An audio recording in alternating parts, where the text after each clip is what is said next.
जब कल हम लोग पढ़े थे ना, linear equation, system of linear equation, हाँ, तो उसमें था equation of 2 variable, equation of 3 variable, हाँ किस फॉर्म में?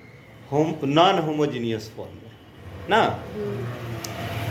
तो आज हम लोग देख रहे हैं उसी पार्ट में कंसिस्टेंसी और एंड इनकंसिस्टेंसी, उसी को हम लोग कंसिस्टेंट एंड इनकंसिस्टेंट के रूप में जानते हैं, ठीक है ना। अब ये कंसिस्टेंट एंड इनकंसिस्टेंट क्या होता है? क्या, जैसे जब सिस्टम ऑफ लीनियर इक्वेशन कोई दिया हुआ है नहीं, जैसे ax plus B Y plus C equal to 0, मान लो 3x plus 2y plus D is equal to 0, तो सी और डी क्या है? यहाँ कांस्टेंट है, तो इसको बराबर के इधर ले ले, तो उसी फॉर्म को हम लोग ऐसे भी लिख सकते हैं कि a1x plus b1y is equal to d1 c1, a2x plus b2y equal to c2 मान लो। अब ये सिस्टम ऑफ लीनियर इक्वेशन हो गया, इक्वेशन ऑफ 2 वेरिएबल नहीं। इसी तरह 3 वेरिएबल का हम लोग ले सकते हैं, a1x plus b1y plus c1z, c1z is equal to d1, a2x plus b2y plus c2z is equal to d2, ठीक है। तो 3 वेरिएबल का हो जाएगा। तो उसमें अगर कंसिस्टेंसी और इनकंसिस्टेंसी हमें चेक करना हो, हाँ, तब क्या करेंगे? तो पहले हम लोग उस मैट्रिक्स को, हाँ, लीनियर इक्वेशन से मैट्रिक्स बनाएंगे, जो हम लोग कल सीखे थे कि कोफिशिएंट, वेरिएबल का कोफिशिएंट उसका निकालेंगे, उससे एक मैट्रिक्स बनेगा, वेरिएबल से एक मैट्रिक्स, और आरएचएस में जो होगा उससे एक मैट्रिक्स, ठीक है। और उसमें जो मैट्रिक्स कोफिशिएंट का हम लोग बनाए हैं उसका हम लोग डिटर्मिनेंट निकाल के देखेंगे, ठीक है।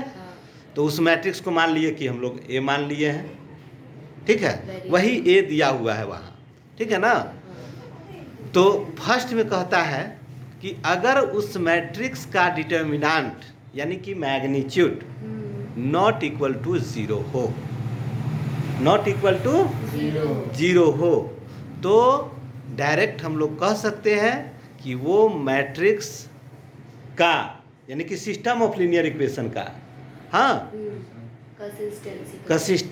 कंसिस्टेंट होगा और उसका यूनिक सॉल्यूशन होगा, एक और केवल एक सॉल्यूशन होगा, ठीक है।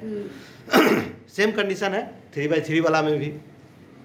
वह दूसरा में इन केस अगर हमारा आ जाए डिटर्मिनेंट 0, डिटर्मिनेंट 0 हो जाए, यानी कि मैग्नीट्यूड उसका 0 हो जाए, तब हम लोग एगो अथी देखेंगे कि उस मैट्रिक्स का जो 0 हो रहा है उस मैट्रिक्स का एडजॉइंट निकालेंगे, और जो बी मैट्रिक्स आरएचएस में जो था उस दोनों का मल्टीप्लिकेशन देखेंगे निकाल के, एडजॉइंट निकाल के तब मल्टीप्लिकेशन निकालेंगे, और वो नॉट इक्वल टू 0 है, नॉट इक्वल टू 0 है, तो उस केस में हमारा इनकंसिस्टेंट होगा, और वैसे सिस्टम ऑफ लीनियर इक्वेशन का कोई सॉल्यूशन नहीं, नो सॉल्यूशन, यानी कि कोई सॉल्यूशन नहीं होगा, ठीक है।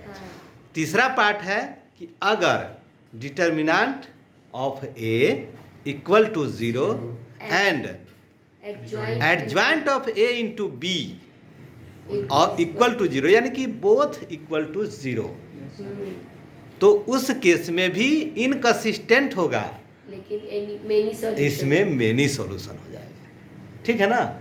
यानी कि ऐसा इक्वेशन अगर होगा तो हम लोग उसको मेनी सॉल्यूशन के रूप में जानेंगे।